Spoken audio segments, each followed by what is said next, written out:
Welcome back to Business Daily on Trust TV. And it's time to get to our conversation. Now, before the break, we talked about surviving, thriving entrepreneurs can adapt in a volatile economy. And joining me in the studio this morning is Dr. Samuel Owoseni. He's a sustainable revenue growth and a human resource expert. Well, maybe we'll dabble into a bit of some human resource conversation as the conversation goes on. But now, Nigeria is a very, very wonderful, beautiful country, and I love my country. And we can see what's happened with the economy. Things, is the fuel is up to date, the dollar is down tomorrow. It's quite a beautiful economy. But away from just Nigeria's economy, even over the African continent and in the world, equally things are happening. The economy is not that stable. It's up today, could be down tomorrow. How do entrepreneurs survive in this economy? That's what we're here to talk about this morning and see if we could help you in your own business to thrive, to survive, regardless of what's happening, and still come out on top. Now, what do we understand by volatility? We say inflation, naira depreciation, high borrowing cost, shifting regulations. We see what's happening in the banking sector when, the government is taking away the forbearance. That's going to have an impact of some sort, on how things happen. Now, what does this mean for entrepreneurs? Low margins, delayed payments, unpredictable supply chains, weak consumer spending. Let's go back again. Imagine you are here in 2023. You started your business, your company, and fuel was selling at 114 naira, and the president on the 29th of May decides to say, we're taking away subsidy. Imagine that. How would somebody survive that? Going from 114 naira a litre to close to 3 times the money, if not 4 times the money, buying fuel to survive and keep your business afloat. Those are the kind of things we're talking about. Those policies that can come and change the situation. Now, Dr. Samuel Owoseni, I've given some sort of intro into the conversation. Now, using that scenario that I gave, 2023, let's go back there. I'm sure a lot of people were impacted. A lot of businesses are still trying to stabilize. Even grown businesses, even established businesses are still trying to put their foot on the ground and keep it running. How were Nigerians supposed to have reacted? How were businesses, entrepreneurs supposed to have reacted in 2023? Well, thanks for this question, and thanks for having me again. Obviously, we need to even talk a bit post-COVID. Okay. Because that's that too. Yes, that's that. Yeah, so obviously, we're just coming out from COVID-19, 20, and of course, we are shut down for months, and businesses got the worst hit. And while businesses are trying to see how they can come out of the murky waters and get themselves back into business, then we are hit by different policies all across, volatility and all the rest. So I must say it's not the best time to be an entrepreneur now because a whole lot are happening simultaneously. While you're trying to really adjust yourself to meeting up one of the challenges, then you get hit by 2, 3 at the same time. You're still trying to grasp from the effect of the first one, then you are hit with additional 3. And also from the start coming out from NBS, National Bureau for Statistics, it has not been quite encouraging. I think it was said 7 out of 10 businesses that opened in the last 5 years closed down. All right, so the remaining 3, even 2 out of the remaining 3 do not survive 10 years. So invariably, it's not an important time, or it's not an interesting time for entrepreneurs this period of time. Because first is, how do you survive? Then you now think about how do you grow. All right, so what most business or entrepreneurs are really battling with now is even survivor. All right, and that's why you see a whole lot happening at the same time. And you see many businesses now beginning to fold up. Sometimes you get to see that they don't even deliver or bring out profits in 6 months, 9 months. First quarter, second quarter, project margins and profit itself is not something to talk about itself. So we are just trying to, stay afloat, stay bare, just see what can happen. And that's more reasons why it's important to really leverage opportunities and look at new ways to really be able to work around. Because things that we know, period 2023 is not really going to work this period of time, considering the post-COVID period itself, and now that we're having a whole lot happening across the country, in Africa, even the world generally. All right, business and economy is in turmoil generally over across the globe, and entrepreneurs need to just look at ways they can be able to at least stay afloat before we start talking about thriving alongside. So it's not really an interesting time for entrepreneurs. Okay, but now this has happened. Now let's start with what is the biggest mistake that entrepreneurs make during an economic downturn? I've always been an advocate of this very philosophy for the past 10 years, and I've said, people say, I like to follow my passion. And I've always said it's not about following passion, it's about following where the needs are. All right. Okay. All right. So in moments like this, especially where we have competing, attention for limited resources itself, people only buy what they need, not what they want again. Because now the disposable income is becoming smaller. And of course, you have to make opportunity costs. You have to keep checking your list and look at what do I really need to survive. All right. So it's not an issue of luxury any longer. So that's why I've always said that, of course, it's always good to say, oh, I follow my passion to starting up a business. But I've always been an advocate that it's not an issue of following your passion now. It has to follow what the society needs, what the customer needs. All right. And then work it back. Let me give an example. All right. In 2005 or 2003, 2004, I came back from school. I was just doing my first degree then, and I was told to go get a newspaper. Of course, I was doing a science course then, and I was told to go and get a normal newspaper, and then in Gwarimpa. And I had to walk from Gwarimpa to Kado Estate just to get ordinary newspaper because there was no kiosk where I could get the newspaper. So 2004? 2004, 2003, 2004. So the social media, the internet space is not this lively as it is current. So most times the 40 and above age depend majorly on newspaper. Even up to now, they still depend on that still. So I need to get newspaper for my dad every morning. So I had to really walk kilometers down to Kado Estate just to get newspaper. All because there is no newspaper stand close to where we stay. So I thought in my heart, I said, you know what? Yes, I'm doing a science course, but I think there's a need for one to get newspaper stands around here where people can easily get access to information freely instead of walking down to Kado Estate to get that, which is like 5-6 kilometers trek down to that place. So I open up a newspaper stand, all right? And before you know it, you see people coming in. In fact, most times we get our newspaper sold out in 2 hours. So at that point in time, it is the need I'm looking out for. Of course, I did sciences, so that's my passion. But what do I need to do? I need to look at what is most prevalent, what is most needed by my community, and then provide solutions or product that is in consonant with what they need. And if I can get that done, even though the limited funds available are quite limited, but because they need this, people will still find a way to get that itself. So in this period of time where we are really competing for limited finances available, we need to really focus on what are the client needs, what solutions am I providing, what pain point am I solving, how am I helping the clients also to grow their revenue, and how am I trying to help their businesses to grow or even satisfy their egos. And I think this is what entrepreneurs should focus on now. Okay, so now it's about the human person, the humanity, the needs of the person. So let's forget that, oh, I like to draw, and right now art, painting, and ceramics. I'm not saying that artists are not doing a great job. Wonderful segment and sector of the industry. You bring in a lot of revenue in your own way. Sure. But maybe for someone who's maybe like that's what they want to do and not follow their passion. But then we see some people actually still follow their passion and somehow still break even, regardless of. We're talking about sustainability. We're talking about in this competing, challenging economy. Now, while I will expect people that have started their passion to really continue that itself, but then you need to do a whole lot in brand awareness and visibility. Okay. All right. And of course, you need to look at, okay, what can I bring in that is different from what others have done? Okay. So you need to create a niche. All right. There needs to be a differentiation of what makes your product unique. And why should I buy from instead of buying from A instead of buying from B? What are the advantages and benefits I have by buying from you instead of buying from B? So invariably, you need to also now go into recreating your product so well enough to meeting up the need of those that may need your product. Not just about the fact that I like to draw things with yellow, blue colors, and I like but now, what do people really want? What resonates with people? So you have to make sure that your passion and the needs of people converge. Aligned together in any case. So that's only when you can get repeated sales. Because obviously you need to really stay sustainable by getting sales coming in consistently. All right, you need revenue. Without sales, business cannot survive. In fact, sales is the lifeblood of every organization itself. So if it's not coming in consistently, then we are not in business itself. Okay. So yeah. All right, now let's go back to because this set of people make up the largest percentage of our economy. That's the small business people now. How can the small business person hedge against the currency or inflation risk? Because we're in this country today, the dollar could be 1.5 tomorrow, it could be 1.6 next tomorrow, it could be 1.8. I want to say depending on how the dollar wakes up, but so basically, how can a small business owner, if I decide for, we see some of them now, they do this importing from, you do pre-order, they import, then they deliver.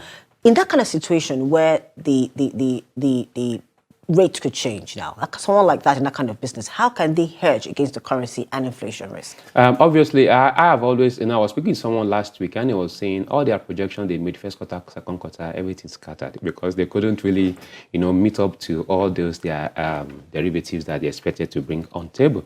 So I was really, we had a long conversation about it, and I said, you know what, sometimes we need to just look inward. And maybe some of the ways we need to look at is to look at cost-cutting processes itself. Because obviously, when we really did those projections, we had a whole lot on ground. And of course, there are some excesses and surpluses that we tend to pull into different areas that may not necessarily bring in revenue. So I said we need to look inward and look at cost-cutting processes itself and see what are those excesses we are spending on that does not necessarily bring in revenue. All right? And see how best we can begin to trim them down alongside. Also, what are the bureaucracy that we put into our businesses itself where it becomes unnecessary duplication of duties and responsibility by the staff. So invariably, you are really spending more for what one person can do. All right, you bring in 3-4 persons to do the same job. I'm not saying that they need to really over-labor staff, but obviously there's some overlapping but that's what responsibilities happens over time. Okay. Yes, because in situations whereby, let's say, like I'm going to bring the industry I work in right now. So it's now become that you have to be able to do this. Prior to now, you're supposed to be able to do this. Another person is supposed to be able to do that. Another supposed to be able to do that, and the job comes out well. But now you should be able to do all three things. Yes, all three things. In addition to the fact that now, if I'm doing all three, I need to be given additional benefits. Oh, well, that's right. another. So that's where the HR needs to come in any case. So I have of that policy, or I advocated for that. Okay, now let's see how best we can begin to match 2-3 job roles together, where one person can deliver that, and the person gets additional benefit to that effect itself. So, and that's also part of what we talk about in HR, where people need to really get skills from different areas, and they become versatile in doing X, Y, just in case there's any emergency. But now that we have to do that in a matter of necessity and urgency because of the cost-cutting process, I think it's nice we had to do that itself. And more importantly, the cost that we must have saved should be generated or be replowed back to revenue-generating activities. Okay. All right, such that your sales team or those that are responsible, saddled with the responsibility of bringing revenue, should be given more incentives. When they meet that target, they need to be remunerated more, give them string benefits and the rest itself, because that's what we need to get in. And seeing that at least 80% of the team or the staff organization structure itself are more revenue-generated oriented in their mindset. Not that I'm an admin person here, or I'm an accountant, I'm a customer service person. And when a client calls you in, or calls comes in for a client, you don't even think about how you can really satisfy that client or get to meet the client needs and pinpoint itself. So invariably, everybody needs to be revenue-generated oriented. All right? That's the second part. And third part is giving exceptional customer experience. Now, I've always said this. It takes 66.7% more cost to get in a new client than working with an existing client. All right, so it's important that at least you try and give exceptional service to your existing client and see how best you can go over and above. And also see how you can demograph or see how you can segment your top paying clients. We have this Volatile principle that 80-20 principle, where you get to see that 20% of your client gives you 80% of your revenue. So in that case itself, you have to be intentional, ensuring that now you give priorities and attention to servicing those clients that give you the big hit, the big money, the big revenue. Then you can now begin to employ more of the resources in form of customer loyalty program, added benefit to those clients itself that of course gives you more of your revenue. So with that itself, they can consistently repeat their sales or purchase of your product or services, and more importantly, they can even refer their friends that are within the same niche that has the kind of clout in terms of financial bargaining or purchase like themselves. All right, or they can even introduce you to another niche that you're not servicing yet, or because you have given them exceptional service itself. So those are things that we need to start looking at itself and seeing our best. Also, we can also leverage technology. All right, sometimes we see a lot of people tend to really host meetings by doing trainings in halls and all that. But now we have virtual meetings can come in, Google meeting can come in. You don't want the people that have halls to make money. Yes, we're talking about costing procedures now. All right? Okay, let me give you an example. So basically, learn to have a hybrid form of work environment. So not everybody has to come in. Not everybody has to come in every day. there must be days you come into the week, there must be days you can work from home, especially if your job permits that you can work from home. Yes, if your job permits, and there must be a spelled out SOP, all right? Because sometimes we fall into that trap. You know, I got about a news about Amazon and Google calling back most of their staff that work remotely because they are not meeting up to specific standards. And of course, their job performance and functions, efficiency and productivity went down. So they had to really call most of them back itself. So even if you have to do the hybrid, then HR must be on top of his game to really bring out procedures, you know, that needs to be followed across itself, then feedbacks and monitoring systems that need to be followed so basically, through itself. the HR has to double up. Have to double up in that regard. So even while we are cutting costs itself, then we must not make sure that while we are trying to save A, we are creating B problem. Okay. So we have to make it holistic, even in terms of the cutting process as well too. And more also, it's important that entrepreneurs need to start looking at market trends, right? What are obtainable? What are things happening now? You've really have to, Just before we get to that, let's go back to cost cutting, because you know people hear cost cutting, and then those who deliver certain kind of services, goods, maybe edibles and all those kind of things. Someone decides to now start, we have to cut cost though. So now instead of maybe reducing the quantity, they now reduce the quality. So how, because that's the thing, that's how people go to when it comes, that's the first place that hits in terms of cost cutting. The quality of the product reduces. Well, that's counterproductive. All right, I've always advocated that you don't even do that in first instance. What make your clients want to purchase your product is because of the service and the quality that you provide. So why are you doing cut costing? See, I've always asked that even if you want to increase your price, because again, it has become almost a sin not to increase the price of a product now, because operational expense has gone through the roof. Yes. However, you must emphasize your value proposition, all right, because that's your selling point. So let the value still be there. Let it be as intact. In fact, if there is possibility, increase the value itself to be able to measure or to justify the increase in the price you are giving to them. Okay. So I will be thinking about, okay, cutting costs has to do with the supply chain. Okay. All right, those that are applying the production itself. Cut off those supply chain, check redundancy in your organization and see where you can reduce staff that are not bringing in their A game in. And more importantly, sometimes you go for different courtesy visits, all right, where you get to, you know, spend so much money that is not existing for frivolities. All right, those are the cutting process I'm talking about. Now, I was doing the discovery session for an organization, and they said their boss come into Abuja like 4 or 5 times in a month, and anytime he comes, he stays in Hilton, all right, and of course he stays there for 4 days, and sometimes doesn't even go there for 2 days. He's always out there and the rest itself. And I said, we are talking about cutting process here. Of course, we know Hilton is the most expensive here in Abuja because of the service they offer, which is quite exceptional itself. But now we're talking about costing procedure, and your company is barely afloat. In fact, you are owing salaries for about 3 months. And somehow the boss ends up does that. Okay. All right. So I said that is where you need to look at itself. All right. Now another. Do they have some sort of barter or arrangement with Hilton that they don't pay for those? Because that's another thing too. Again, I don't know how that works. Okay. But then when I look at their books, I see so much money spent out. All right. Okay. Their outflow is so large compared to their inflow. Okay. I said, what can we do to really making sure that at least this, outflow reduces itself, so we can see how we can begin to bring in more inflow. And that was one of the areas, among other areas, I really noticed itself. So while cutting costs, product quality should never be compromised. We're still on cutting costs. Because it's like the conversation it always comes to that place, how do you thrive? And the first thing everybody goes to is, let's cut costs. And you know, now, how do you maintain team morale? I know of organizations that have recently had to cut costs in terms of staff. How do you get the people that now have to be left behind to really, not feel a type of way? Okay, I think it's important to be very open in your communication. All right, let the organization or your team members, stakeholders, staff, employee, everyone get to know where we stand. I'm very, very sincere about it, all right?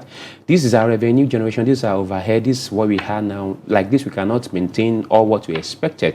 So I'll be proposing a salary cut, or I'll be proposing No, don't say that. Don't say all salary right? Cut. Okay, now I'm just saying you need to be open from the beginning, okay. All right? So I'll be proposing a salary cut, or I'll be proposing an allowance to be taken off, or I'll be proposing a downsize in this area itself. All right, or I'll propose that some people should do work contractually or work on specific terms itself. So you need to be open All right, and then you can now go back and see, okay, who are those staff that have really been bringing in their A game? All right, they've been consistent, they've been there in and out, because obviously we know not everybody perform at the same optimal level. All right, and you have to really not necessarily do it in a harsh way. Let them understand, you know, at this point in time, if we do not downsize some people itself, we all will go in. Of course, we can't float.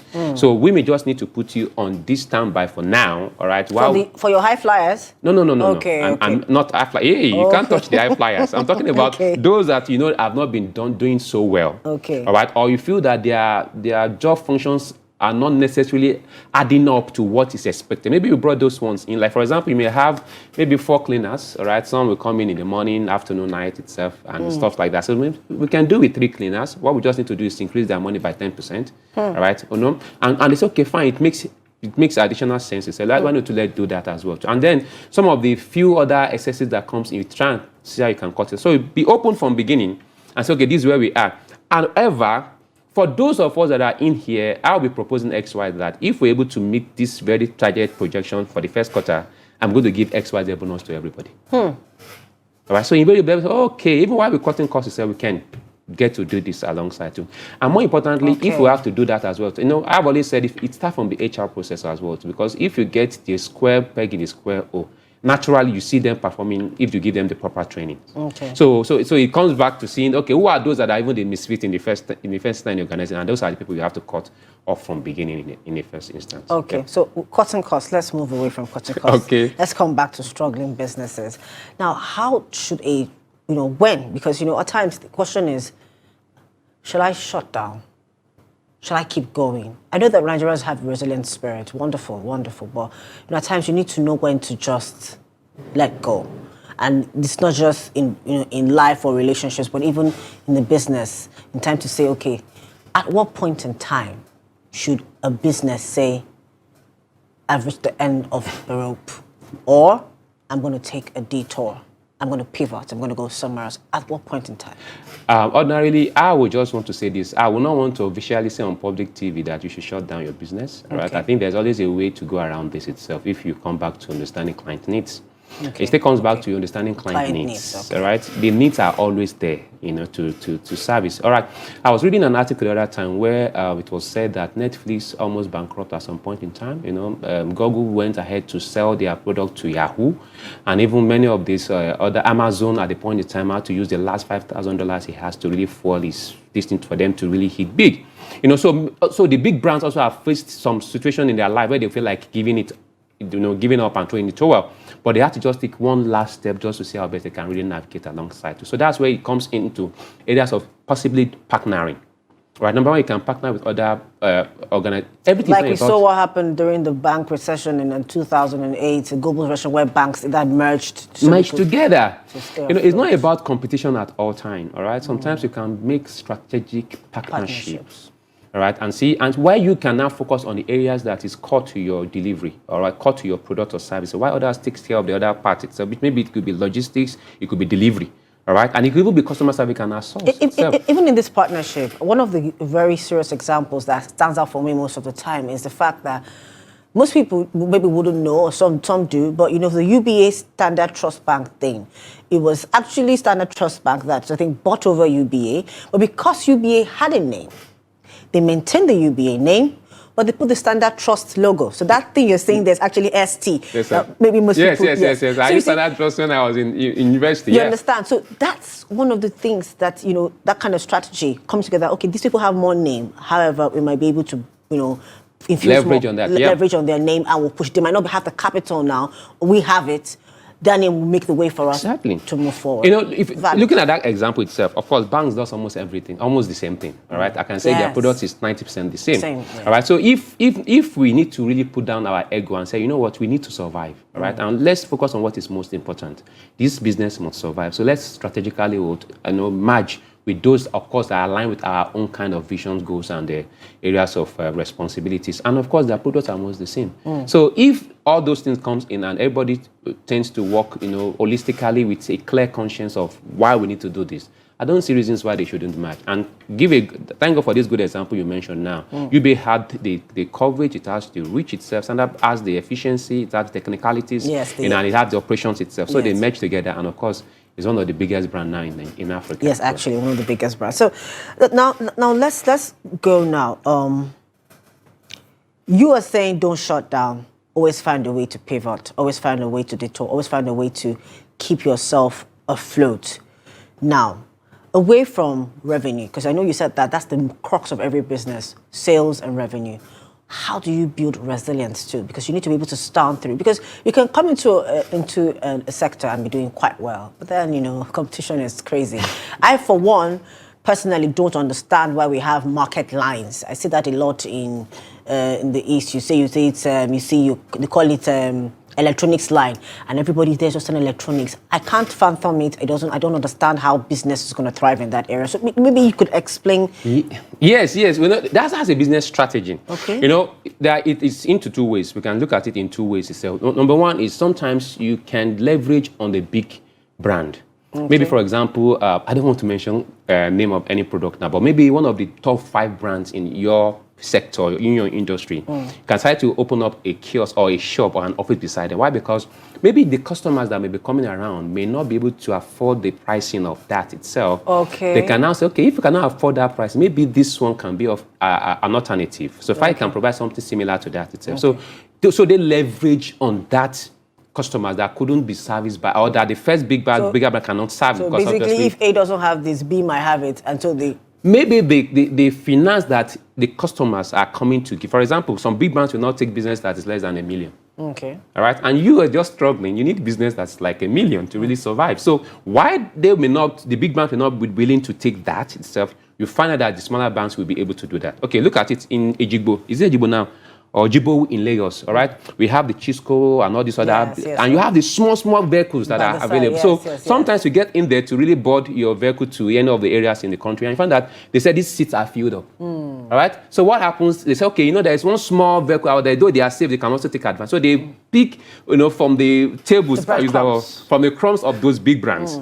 And sometimes you may get there and they say, okay, their own is 45,000, and the smaller brand may say, okay, we will go the same route for 40,000, because one, they are not paying much on the operational expenses. They don't have staff like that. They don't have big space that they have to spend so much on. So they can try to drop the price, you know, and they will still service some sectors in that very regard itself. And secondly, while we could have some aggregate of such brands together, it also gives you that leverage to say, okay, you know what, I'm looking for telephones. Let me just go to computer market. Computer village, yes. So it's like an hub that has been created, and everybody tends to go to that area for purchase. They all seem to thrive in that area as well. Okay, so we've stayed on sustainability, and I already said that we're going to talk about youth, empowering youth entrepreneurs. Let's just move into that a bit.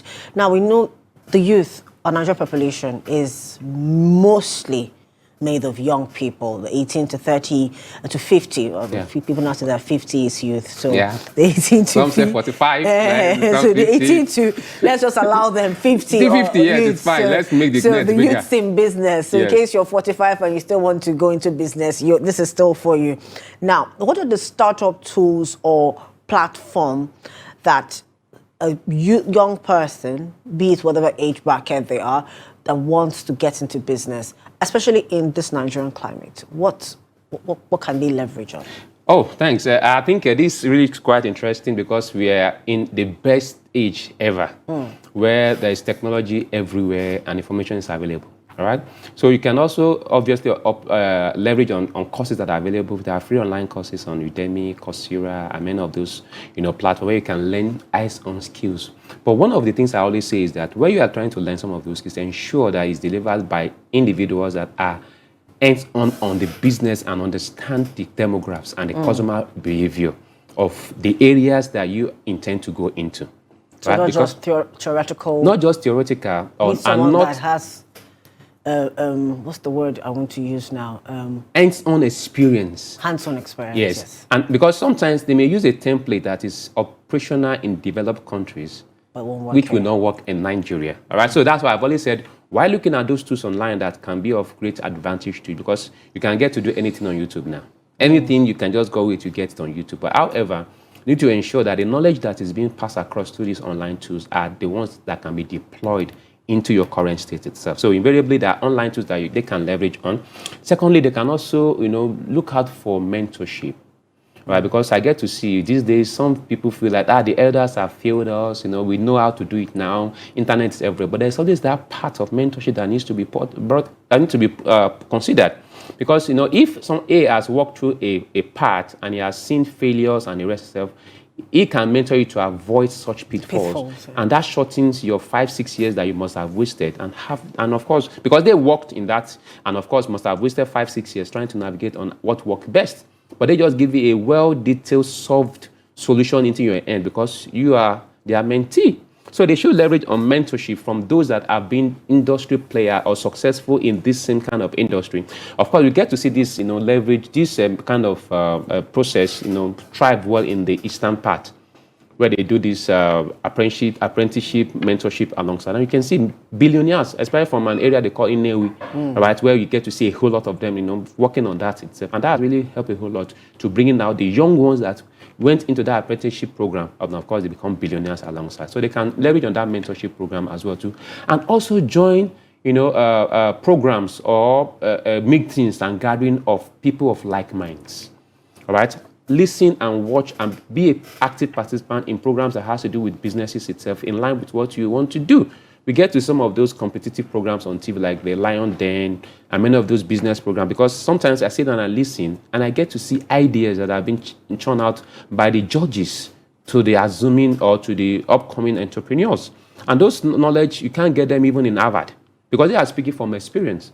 Right? So if you get to really listen to some of those programs yourself and actively engage, because sometimes it's not necessarily that you have to be the one that will win the grant, but the fact that you are in that very environment, because even while they prepare you for the final series, they have mentors, there are people that are training you on how to deliver your project itself, how to help you do your business plan, do your research work, and all the rest itself. So it's not necessarily that you have to think about the bigger picture of getting the grant, but the trainings that you get, even in the course of that mentorship program alone, goes a long way if you apply that into your business endeavors. Of course, we know the Nelson Mandela Fellowship Program for the young ones. Tinubu is doing a whole lot alongside in that regard. So you can join that cohort, all right, and see how best you can join the team building, boot camping programs alongside, and learn from other like minds like yourself. People are there that will bring about these problems you are facing, right? And you get to someone that has faced the same problem and how he navigated himself or herself through that very course itself and became better at such. So I encourage the youth to really take advantage of things that are quite available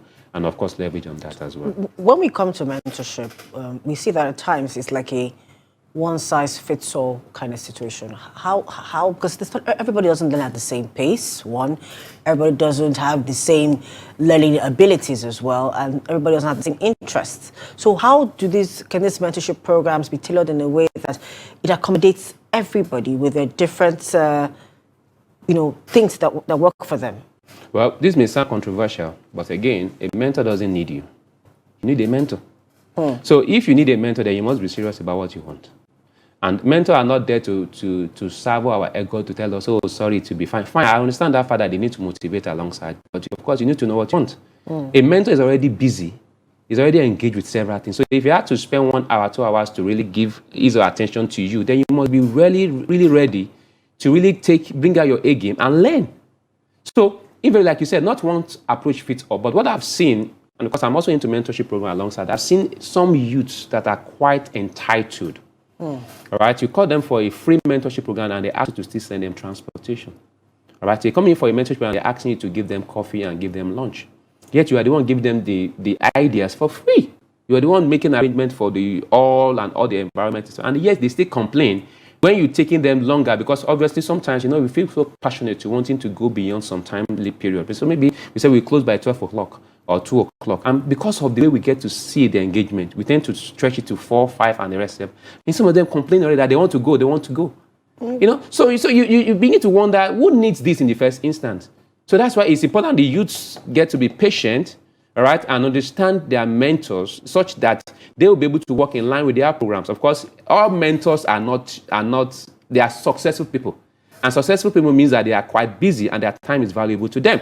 So if I have to mentor you, then you have to be patient to understand. Okay, now, for example, I gave some people an assignment to do and gave them some practical work to do alongside. I have to be calling, out of about 11 of them, only 3 submitted at the right time. And this is a mentorship program that I do for free, just to really see how I can give back to the younger ones. And I have to now be the one running after them. So obviously, such people are not really ready. And then you tell them, okay, you need to get X amount of code course to be done specific time itself. You need to do X amount, you do all our SOPs and also appraisals I've given to them. And I say, this is what you need to be able to get this traction alongside too. And some of them tell me this is too much. So sometimes, you just have to really get the youth mindset prepared and let them understand business is marathon. All right, it's not a sprint. All right, so you have to be dogged, you have to be resilient, you have to be committed, you have to be disciplined. All right, and you have to show character for you to be able to navigate through the stormy water of business. Okay, so last question, was time is not our friend, and briefly, like in 2 minutes, what role can government, private sector, or diaspora play in expanding access or helping youths in business grow and stay and survive and thrive? All right.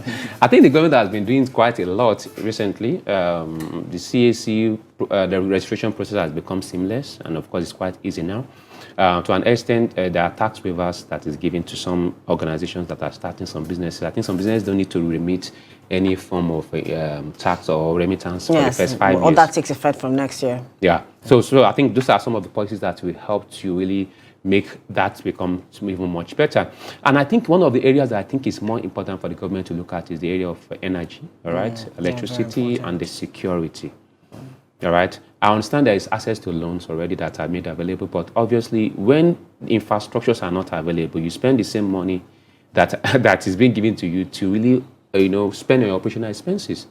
A typical example is what BOI is doing for industry, Bank of Industry is doing for industries itself, and of course they are supporting a whole lot of agricultural industries as well too. But then the access road to getting those produce that is produced from the farms are not really there. So sometimes when those individuals, produce product in tons and the rest, you find some of their produce gets spoiled on the road. And if they eventually are brought to town, you find that they get to charge them exorbitant amount that erodes even the profit entirely. So while we encourage and we appreciate the fact that government is doing a whole lot in that regard, I think they need to make available access roads, infrastructure, technology, and also security more importantly as well. I think if these are done, which of course I believe the government are always on top of everything every single time, I believe it really go a long way. Okay. Yeah. All right, thank you so much, Dr. Samuel Owoseni, for joining us this morning on Business Daily, sharing your insights on how to thrive in your business, entrepreneurs thriving in this economy, and for young people in business, what you can do to survive as well. It's been quite an informative and educative time of the program this morning. For more of our programs, news and documentaries, do follow us on our social media platforms and on our YouTube live stream. I've been your host this morning, Chiamaka Nwafor. Same time, same place tomorrow. Bye for now.